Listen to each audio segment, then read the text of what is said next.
በአሜሪካን ሀገር በአንድ ካምፓስ ውስጥ የተደረገ እንግዲህ ሃይማኖታዊ ውይይት ነው። ይህም ውይይት ብዙዎቻችን ትምህርት ልንወስድበት የሚገባ እጅግ በጣም ማቹርድ የሆነ ውይይት ነው። ስለዚህ ትንሽ ልንገራችሁ። እነዚህ ከኋላ የምትመለከቷቸው እንግዲህ ሁለት አባትና ልጆች ናቸው፣ ፓስተሮች ናቸው። በተለያዩ የአሜሪካን ሀገር ውስጥ በሚገኙ ካምፓሶች እየዞሩ እንግዲህ ወጣቶችን ወደ እነሱ ሃይማኖት እንዲመጡ በአካል በካምፓስ ውስጥ በመገኘት ቀጥታ ተማሪዎቹ ለእነሱ ጥያቄዎች እንዲያቀርቡላቸውና እነዛንም ጥያቄዎች ወጣቶቹ በሚፈልጉት መንገድ ይመልሱላቸውና ወደ እነሱ ሃይማኖቶች እንዲመጡ ያደርጓቸዋል። እናም በአሜሪካን ውስጥ በሚገኙ ብዙ ካምፓስ ውስጥ ዞረዋል፣ ብዙም ተቀባይነት አላቸው። ብዙ ሰዎችንም እንግዲህ አግዘዋል፣ ረድተዋል በሚል እንግዲህ ብዙ ተቀባይነት አላቸው። ታዲያ እንዳልኳችሁ ብዙ ካምፓስ ዞረዋል። ነገር ግን አንድ ጥፋት አጠፉ። ማለትም እዚህ ካምፓስ መሄዳቸው እኔ እንደማስበው ከሆነ ጥፋት ነው። ምክንያቱም ደግሞ ልንገራችሁ። ከጀርባ የምትመለከቱት ይህ ወጣት ማለትም ለ11 ደቂቃ ሳይንቀሳቀስ ብዙ ጥያቄዎችን ወደ እነሱ ሲያጎርፍ የነበረና እነሱም ሲጠይቁት በትክክል ሲመልሳቸው የነበረው ወጣት ኢትዮጵያ ወጣት ሲሆን የኦርቶዶክስ ሃይማኖት ተከታይ ነው። ዲያቆን ምህረት ይባላል። እንዳገኘሁት ኢንፎርሜሽን ከሆነ በዚህ ዩኒቨርሲቲ ተማሪ ነው።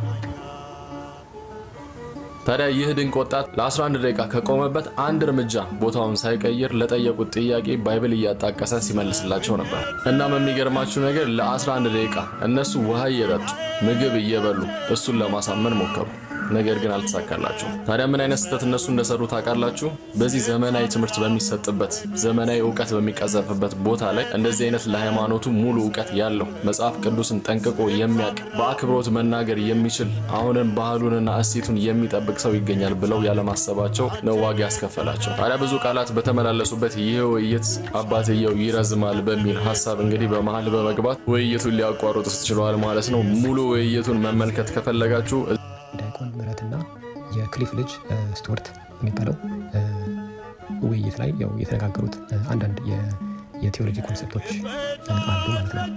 ስለዚህ በእነዚህ በተነጋገሩበት ጉዳዮች ላይ ምናልባት አንዳንድ ነገሮችን እኔም ያው ከቻልክ ተርጉምልኝ ያሉት ሰዎችም ስላሉና እኔም እንግዲህ በምችለው መልክ ለመተርጎም ሞክራለሁና ዲያቆን ምህረት ማለት በቤተክርስቲያናችን አገልጋይ የሆነ አባቱም ቄስ ናቸውና እግዚአብሔር ከልጅነቱ ጀምሮ የጠራው የወደደው ያከበረውና ለዚህ ትልቅ ማድረግ ያደረሰው በጣም የተከበረ የተወደደ ልጅ ነውና ሃርቨርድ የሚሆን ኤምአይቲ የሚሆን ያው ልጁ ያው ጥሩ ትምህርት ቤት እንደገባ ሰምተናል። በጣም ምሁር የሆነ በጣም እውቀት ያለው የተባረከ ልጅ ነውና እንደዚህ የመሰለ ጥሩ ሰዎችን እግዚአብሔር አልፎ አልፎ ይሰጠናልና የሚለውን ነገር እስኪ የብሬክዳውን እያደረግን እስኪ እንወያይበትና ክሊፍና ስቱዋርት በነገራችን ላይ ለማያውቋቸው ሰዎች ጊሚን አንሰር በሚለው ዩቱብ ቻናል ላይ በጣም ይታወቃሉ። ኦልሞስት ወደ 1 ሚሊዮን ሰብስክራይበር ግን ከዛ በላይ ደግሞ ወደ ኦልሞስት 20 ዓመት እንደዚህ ዩኒቨርሲቲ ላይ ትምህርት ካምፕሶቹ ላይ እየሄዱ ብዙ አድማጮችን ይሰበስባሉ፣ ያዳምጣሉ። እነዚህ አድማጮች ደግሞ ከተለያየ ቤተ እምነት ነው የሚመጡት። አግኖስቲክም ኤቲስትም ሊሆኑ ይችላሉ እና የሚያቀርቡት ጥያቄና መልስ የመሰለ ውይይት ነው። እኔ እስከማየው ድረስ በጣም ብዙ የፕሮቴስታንት አይነት እንትናቸውን በጣም ፑሽ አያደርጉም እንደ ሌሎች ማለት ነው። አይ ቲንክ አንዱም ብዙ አድማጮች ሊያገኙ የሚቻሉ አንዱ ያ ነው። ሌላው ደግሞ ያው እንደምናውቀው ፕሮቴስታንት ደግሞ ብዙም ስለ መኮነን፣ ስለ ኃጢአት፣ ስለ ፍርድ ያው እንደዚህ ሰውን ከቤተ ክርስቲያን የሚያርቅ ወይም ከክርስቲያኒቲ የሚያርቅ እነዚህ ነጥቦችን እንትን አይሉም እስካየሁት ድረስ ማለት ነው፣ አይጠቅሷቸውም። እና ያው ይሄ ደግሞ ብዙ ህዝብ ደግሞ እንዲሰበሰብ ያደርጋል ማለት ነው። ለምሳሌ ጆኤል ኦስቲን አነቃቂ ሰባኪ እንደማለት ነው። አሁን እሱ አነቃቂ ሞቲቬሽናል ስፒከር፣ አሁን እሱ ብዙ ወደ 10,000 ምናምን በአንድ እሁድ ጠዋት ታያላችሁ ማለት ነው። ይሄ ምንድን ነው? ያው እንደምናየው ይሄ ኮንደምኔሽን ሲን ምናምን ኃጢአት እነዚህ ነገሮችን ከአፉ ሲጠቅሳቸው አናይም ማለት ሰውን ስለሚያስፈራ ሰውን ከቤተ ክርስቲያን ያራርቃል ብሎ ስለሚያስብ ማለት ነው። ሌላው ደግሞ ያው ይሄ ነው ሃይማኖት ይችናት ትክክለኛው መንገድ ብሎ በስነስርዓት ደግሞ አያስተምርም። ለዛም እስላሞችም ሁሉ ይመጣሉ። ይሄ ኖን ዲኖሚኔሽን የሚለው ነገር በጣም የዘመናችን በጣም የከፋ እንትኑ አንዱ ይሄ ነው እና ኦልሞስት አቋቋማቸውም ኦልሞስት ወደ ኖን ዲኖሚኔሽን እየተጠቀም ሊሆን ይችላል። እና ይሄ ባክግራውንዳቸው እንደዚህ ይመስላል። በዛ ምክንያት ብዙ ተከታዮች አላቸው፣ ብዙ የሚያዳምጣቸውም አላቸው።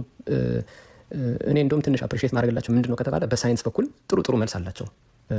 አግኖስቲኮችን ኤቲስቶችን እንዴት አድርገን ነው ወደ ቲይዝም እናመጣቸው በሚለው ያን አፕሪሺየት ላደርገው ይችላል። ማንኛውም ሰው እኮ እውነት በእግዚአብሔር ፍጡር በስላሴ አምሳያ እንደተፈጠረ ሆኖ እውነት ሊኖረውም ይችላል። እና በዛ መሰረት አንዳንድ እንትን አላቸው፣ ጥሩ ነገርም አላቸው። አዳምጧቸውም እያልኩም አይደለም፣ ስፖንሰርም እያልኳቸው አይደለም። ግን ባክግራውንዳቸው እንደዛ ነው የሚመስለው። ባክግራውንዳቸው በብዛት የሳይንቲፊክ መልስ እንደዛ ሲሰጡ እናያለን። እና ለማንኛውም እነዚህ ሰዎች ይታወቃሉ፣ በጣም ብዙ ሰው ነው የሚያውቃቸው።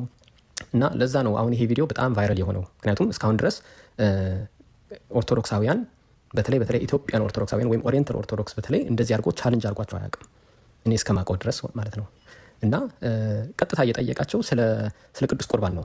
እናንተ የምትሉት እናንተ ፕሮቴስታንት ማለት ነው የምትሉት ያው ምሳሌ ነው፣ ሲምቦሊክ ነው እንጂ እውነት የእግዚአብሔር ስጋና ደሙ የሚገለጥበት ወይም ስጋና ደሙ ነው እውነት የምንቀበለው ብላችሁ አታምኑም። እናንተ ሲምቦሊክ ብላችሁ የምታምኑት፣ እኛ ደግሞ እንደዛ አይደለም የምናምነው።